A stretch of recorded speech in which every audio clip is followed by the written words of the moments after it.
So my task for today is to explain and provide an example to the characteristics of educational administration.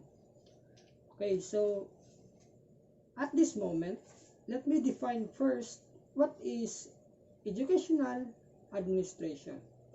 Educational administration is concerned with the formulation, execution, and appraisal of educational policies.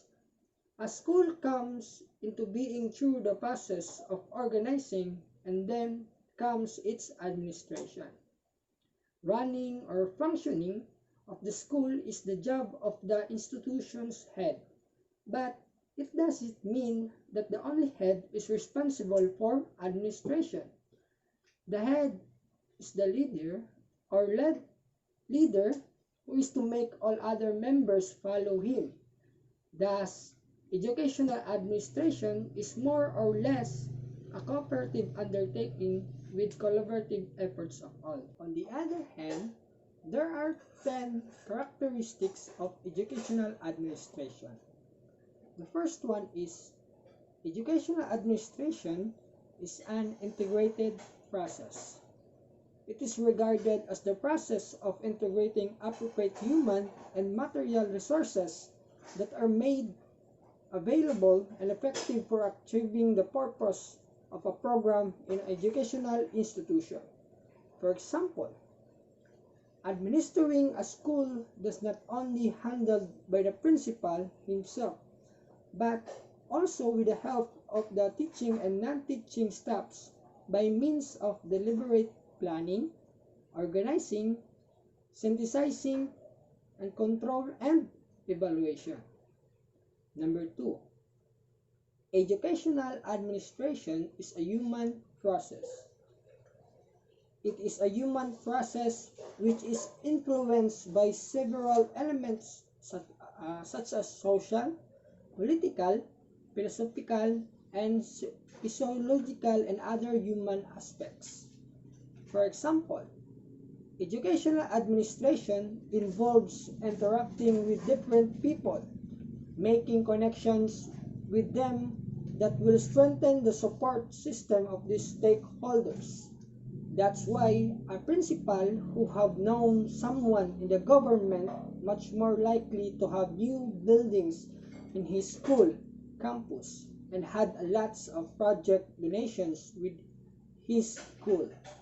Number 3, the nature of educational administration is functional and control. It has become amply clear that the nature of educational administration is functional and controlled rather than mechanical and automatic. For example, the decision making in a school depends on the principal and the school committee. Each personnel has a functions to work on. The finalization of particular decision is made possible by suggestions of everyone. Number 4, the existence of educational administration is in both centralized and decentralized. Centralization and decentralization are two modes of working in any organization. When we talk about centralization, meaning there is a hierarchy of formal authority for making all the important decisions for the organization.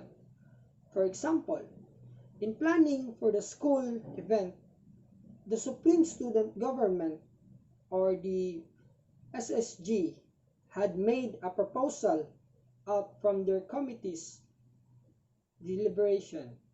They will then propose it to their SSG teacher advisor for recommendation and will subject for approval by the school principal. Then, when we talk about decentralization, it is the decision making that is left for the lower level of organization. For example, the teacher will introduce the events during intramurals and will let the class president preside the selection of players with the help of his classroom officers. Number 5.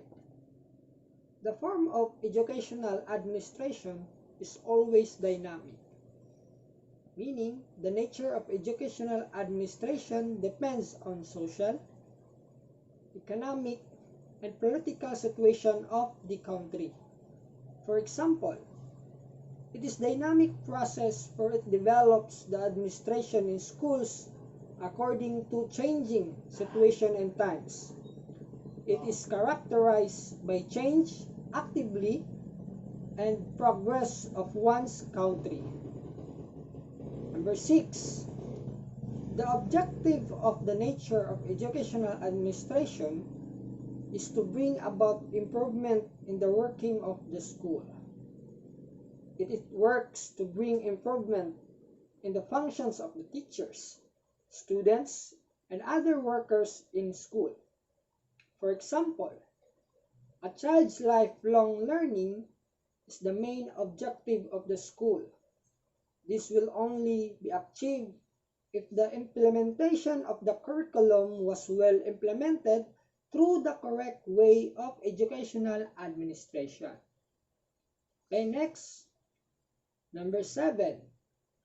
The rule of educational administration is dependent on utility. Educational administration depends on the support of the people in the society. For example, stakeholders who invested in the welfare and success of a school and its students, including administrators, teachers, staffs, members, parents, and others. Number 8. Much importance is given to the practicability in the educational administration. The objectives of the school should be according to the humanistic and social conditions.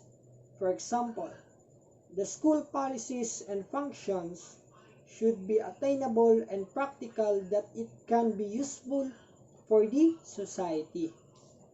Number 9. The objective of educational administration is to bring about the professional development in the educational workers. Educational administration helps bring about proficiency in the working of all workers concerned with education.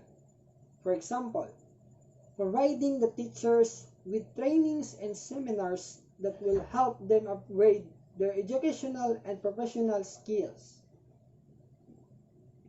And the last one, or the number 10, is the educational administration seeks the cooperation of all concerned personnel in the determination of policy and program. It helps develop democratic working in the administration. For example, working collaboratively in determining the policy and program within the school.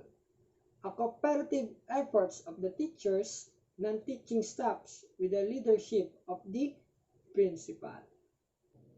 Okay, so this will be the end of my discussion. Again, this is Mike Angelo Escosa Hongoy. Thank you for listening and God bless us all.